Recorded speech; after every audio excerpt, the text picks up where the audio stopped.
Hey, welcome to Raging Socialist. Today's topic is basically the same thing I'm always going to rant about to some extent. Just billionaires and the amount of capital they control compared to the rest of us, and how this system is completely broken. So this is from the Wall Street Journal. I only use reputable sources on this particular channel. I'm never going to use some junk that somebody found off of like Breitbart or some goofy stuff like that. But this is from the Wall Street Journal, and it says the world has more billionaires than ever. Soaring tech valuations and stock market gains have boosted the number of billionaires and the wealth they hold. Awesome. Wow, that's great, right? This was written December 4th, 2025, so just about a week ago. So it says the total number of billionaires across the globe reached new heights in 2025, due partly to soaring valuations of tech companies and rising share prices, according to a new study by Swiss banking giant UBS. Some 2,900 billionaires, so 2,900 humans, now control 15.8 trillion. And believe me, you have no idea how big a $1 trillion truly is. Wow. Hundreds, thousands, millions, billions. My mistake. It's only 12 zeros. Amazing, right? That's this is how many zeros is in a $1 trillion. 12 zeros. And these people control 15.8. It just all right. So let's do some more math. There's 8.3 billion people on Earth. So if we take 2,900 and divide it by 8,300,000,000 people, that gives us this beautiful number right here. 3.4939759 E minus 7. Minus 7 means it's to that you have to move the decimal point 7 times over, okay? So that number actually is 0.000000349. So that's the percentage of the population that controls $15.8 trillion. So instead of thinking of it as the top 1%, it's the top 1%. It's actually not. I don't want to rail against the top 1% because the top 1% actually includes people that make about 300,000 a year, which is a great, incredible salary. But I'm completely okay with somebody making $300,000 a year. I'm not okay with Larry Ellison, whose net worth is $277 billion, $76 billion. All right, that's the difference.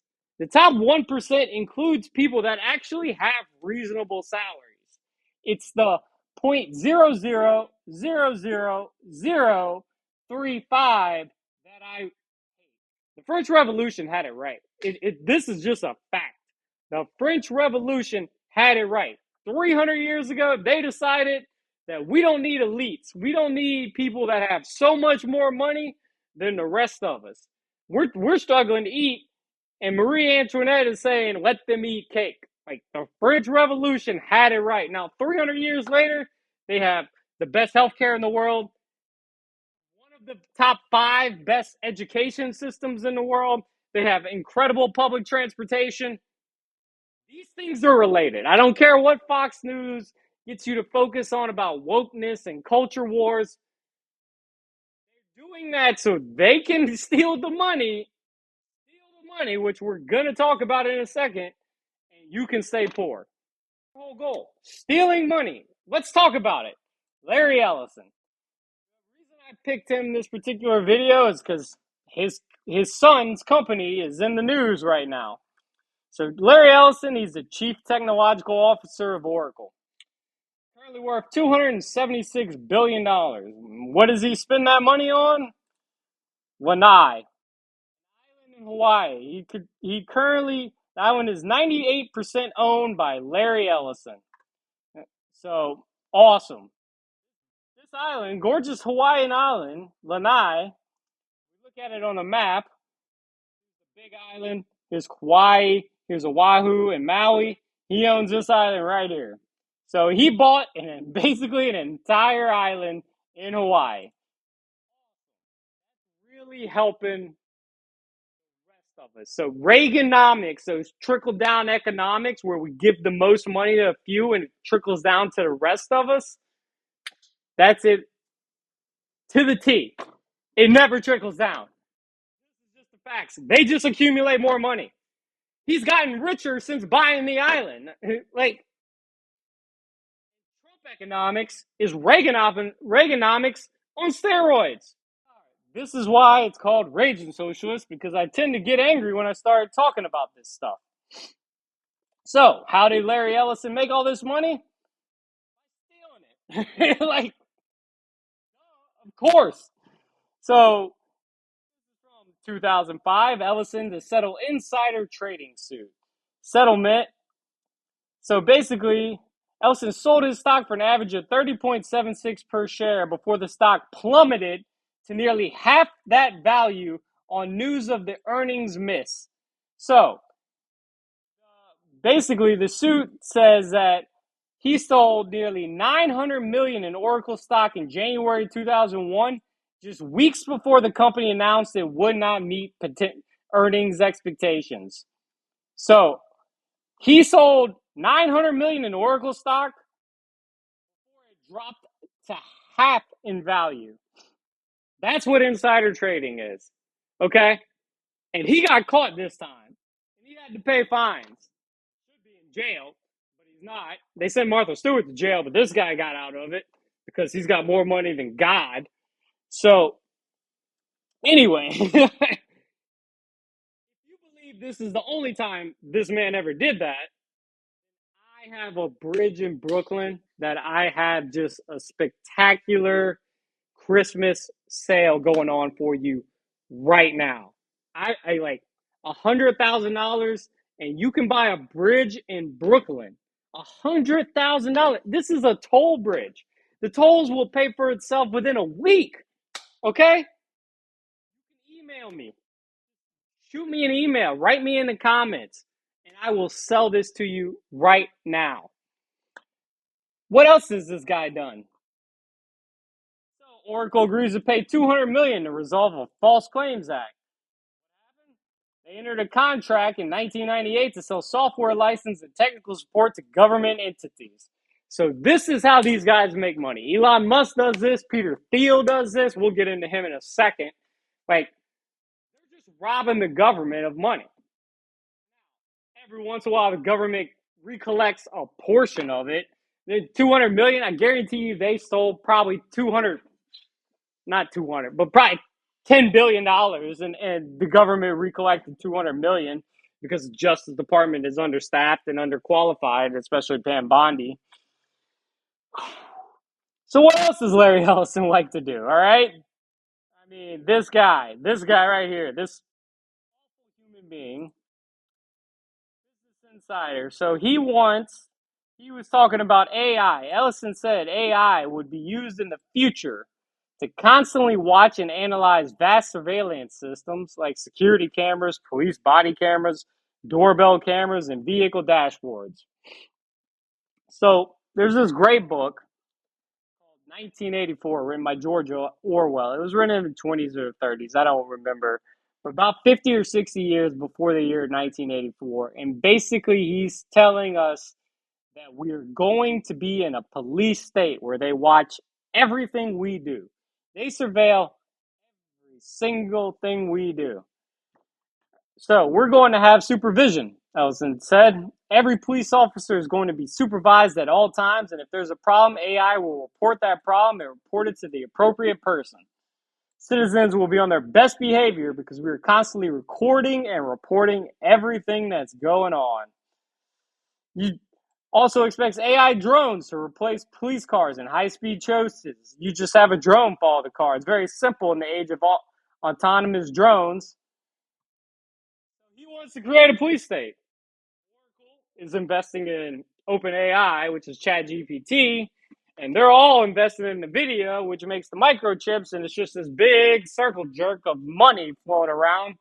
John, the Daily Show literally just spoke about this. Who else is involved with all of this?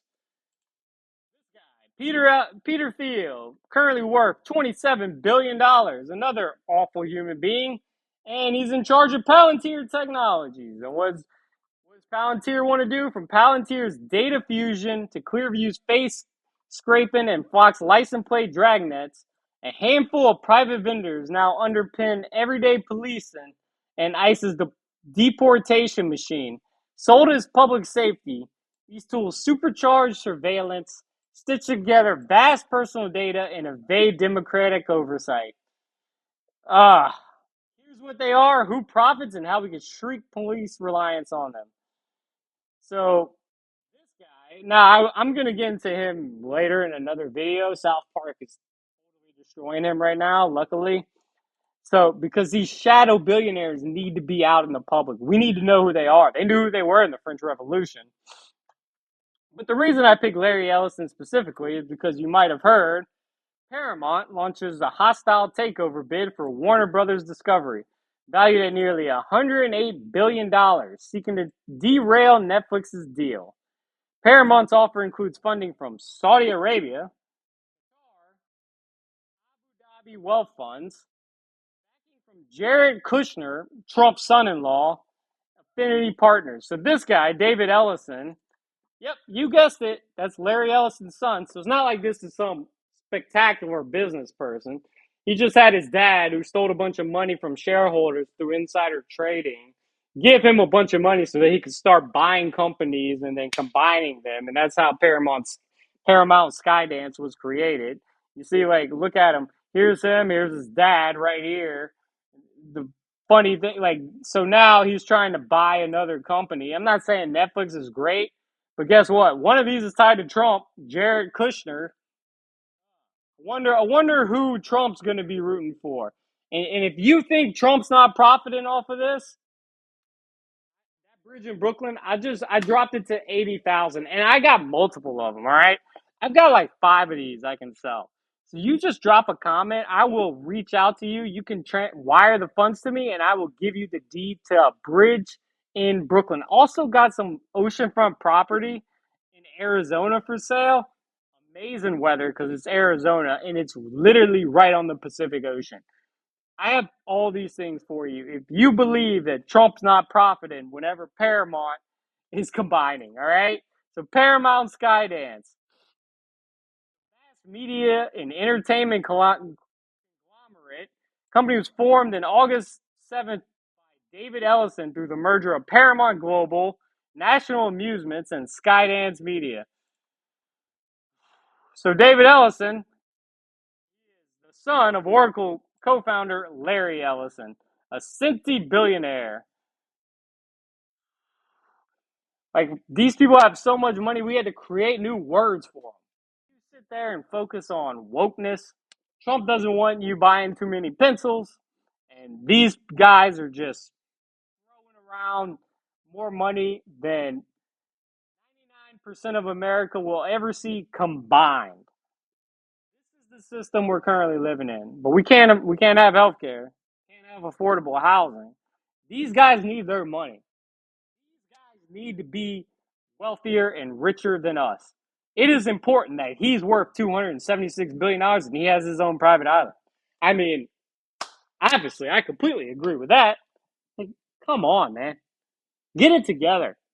Stop voting against your interests because they got you to get mad about some kind of woke bull. This has been Rage the Socialist. You don't even have to subscribe. You can dislike the video, like the video, comment, tell me how much you hate me. I don't really care. Any type of engagement helps the video, but these are just facts I'm giving you. Hit the subscribe, hit the like.